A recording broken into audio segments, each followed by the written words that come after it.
Half-Life 3 is not going to happen. Hey guys, it's Bri. Trying something different out, so if the audio seems a little funkier, sorry. I'll explain what that setup is at the end. I don't want to bore anybody who's just jumping into one of my videos for the first time. And I know it seems like I have kind of a high opinion of myself with my mighty 330 subscribers, but hey, we all start somewhere. Anyway, Half-Life 3. If you were around Reddit the last couple of weeks, you know that there was a pretty substantiated rumor that Half-Life 3 was going to be revealed at whatever the analog for E3 is now. It's not E3 anymore. It's like Summer Games Week, but I don't want to call it Summer Games Fest because that's like its own thing.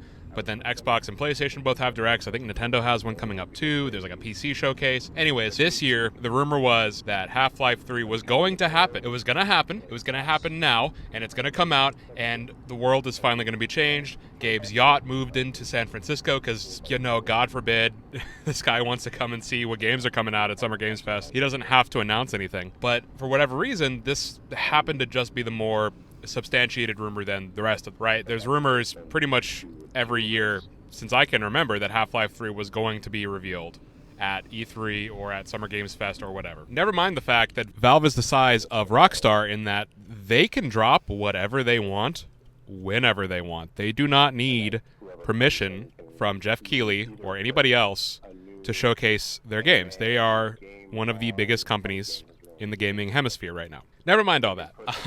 So, these rumors are happening, and it's Summer Games Week. We all get a little copium, right? We all get a little coped up. Naturally, that didn't happen. No hint of it happening. I really thought that, if anything, Deadlock was going to get an official release date, but no, that isn't happening either. Nothing from Valve. All quiet on the Valve front. You got Counter-Strike 2. Stop crying. And it got me thinking about what exactly does it take for Half-Life 3 to exist. Now, I'm on actually a bit of a Half-Life kick. When the rumors started swirling around in May, I was thinking, I've been meaning to replay Half-Life 2 for a while, and it runs great on Steam Deck, and they've condensed all the episodes into the one game. So now I don't even have to boot up different executables. It's all in one. It's all very nice. And then as an artist date for myself, I went ahead and watched the Half-Life 2 documentary that came out with the 20th anniversary this last November. And something that stuck out to me is right at the end when they're talking about Half-Life 2 Episode 3 never happening, they mentioned that doing it just to continue the story or conclude the story wasn't a good enough reason. Which, by the way, I respect the hell out of that. I want to be very clear here. I don't view that as some kind of cop-out answer or anything. I genuinely do respect that. I think knowing why you want to make something and knowing why you don't want to make something are very important things to have as creative artists. That's already off the table. Knowing what happens, if you really want to know what happens, Mark Laidlaw actually wrote out and released the plot of what Half-Life 2 Episode 3, and I think even Half-Life 3 would have been.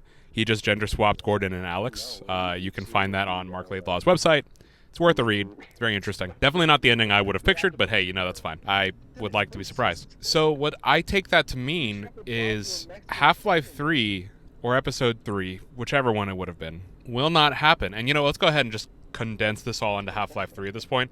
I think if they came out and made Half-Life 2 Episode 3, it would be kind of stupid. That's some Kingdom Hearts level stuff we're playing with right there. If Half-Life 3 were to come out, there would need to be some kind of tech that made it worth it. So something like Half-Life Alyx getting made in VR, right? That's something that makes it so that this is a big leap. It's worth sitting down and plugging away at. And I don't even know what that technology would be. I don't think it needs to be something in terms of a peripheral. A lot of people thought VR was going to be the way to go with that, but I don't think it needs to be VR because Half-Life 2's big thing was its physics engine. Half-Life 2's big thing was the way that it was able to render things in engine so well. For 2004, it's a stunning game, and it can do a lot of nutty things that physics-wise a lot of other games just could not do at the time. That's part of what made it stand out so well. So what exactly would that technology be? And the truth is, I don't even know. I can't even tell you because I can rack my brain and I can say, I don't know, maybe some kind of shared world thing, and then we're getting into Half-Life but Destiny. That doesn't seem right. Maybe some kind of something to do with open world. That's probably where it might go, but it would have to be completely seamless. And I mean, I'm not exaggerating when I say seamless. I mean, it would have to be you can walk from one end of the world to the other without a single loading screen. And I just don't know what kind of computer can run that yet. I could be wrong, but for the visual fidelity, I'm sure they would want to push too. That wouldn't work. I don't know. And that's the cool thing is it's a technology I can't really comprehend myself wanting yet, and that's the kind of thing that they're waiting for, if they're even going to do it. Because the other question you have to ask is, at what point do you miss the boat? At what point do you just have to say, well, it's been over 20 years. If we were to make a sequel, are we just cash grabbing?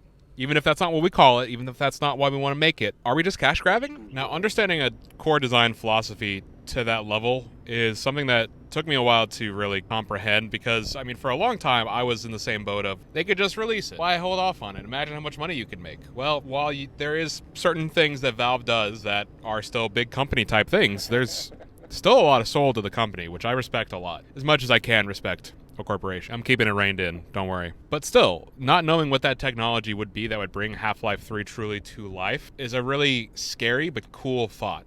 Especially because the proof is in the pudding with Half-Life 2 Episode 1. I'm replaying them right now. I've just recently started Episode 2, which is the footage I assume you'll be seeing because I'm recording this at a different time than when I'm doing my footage. But playing Half-Life 2 Episode 1, I honestly was not very thrilled with it, to the point that it kind of made me upset.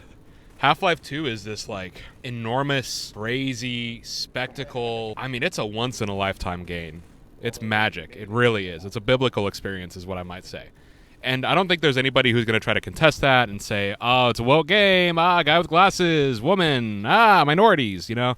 Nobody even does that because it's Half-Life 2. It is a legendary game that was forged in the fires of lawsuits and leaks and trying to get specific technologies going for years on end. It's hard. It's really a miracle that this thing came out, and especially that it is so well put together. Because everything moment to moment in Half-Life 2 matters so much, and it does such a good job at making that work. I mean, really, truly, I can't say enough good things about it. Every one of the levels, every single bit of the design, the gravity gun is a once-in-a-lifetime weapon. It's iconic. It is as iconic as the portal gun. I might even argue it's more iconic than the portal gun sometimes. Half-Life 2 is really special. And so for Half-Life 2 Episode 1 to come out and kind of just rehash a lot of the same ideas and really make them worse almost, it felt like it was insulting to Half-Life 2. Now, I'm a reasonable person, so I'm not going to sit here and try to be like, Half-Life 2 is dead now. Blah, blah, blah, blah. I don't care about that much. But stuff like that last Strider fight, stuff like waiting on the elevator, the hospital battle, all of it just kind of felt frustrating because I've already done it. And yes, I understand that I'm in a different place and that there's a different kind of sense of urgency, but gameplay-wise, there's nothing really making this separate from anything I can get in the main game, and it was done much better in the main game, and it had the novelty of being the first time I did it. And there's nothing like that in Half-Life 2 Episode 1. I know Episode 2 has a couple of different... I just cut out a burp for the one guy that commented about my burp on my Dark Souls 2 video. You're a real one. I lost my train of thought. Half-Life 2 Episode 2, I know, has some different things to it and some new enemies and stuff, but Episode 1 is sort of just an epilogue, almost. Like, it could have just been the ending of the base game, and it wouldn't have felt, I think, any different to me. And if anything, if it was, I probably would have said, okay, now this is going on a little bit too long. Although I would say, too, then you could shorten it, so stuff like trying to run civilians back and forth from a courtyard. Again, something that I felt was just very dragged out, didn't have a lot of depth to it. I wasn't very interested in what I was doing. Stuff like that probably could have just been cut. And we could have gone straight from the Citadel to... spoiler warnings, I guess. Right, so now we've had a chance to see what Half-Life is like when it doesn't have that big push, when it doesn't have those years of refinement under its belt. I think you could probably say the same thing about the two Half-Life expansions, Blue Shift and Opposing Force, which I do plan to play at some point. I'm very interested in those. So I've played the original Half-Life, I've played back Black Mesa.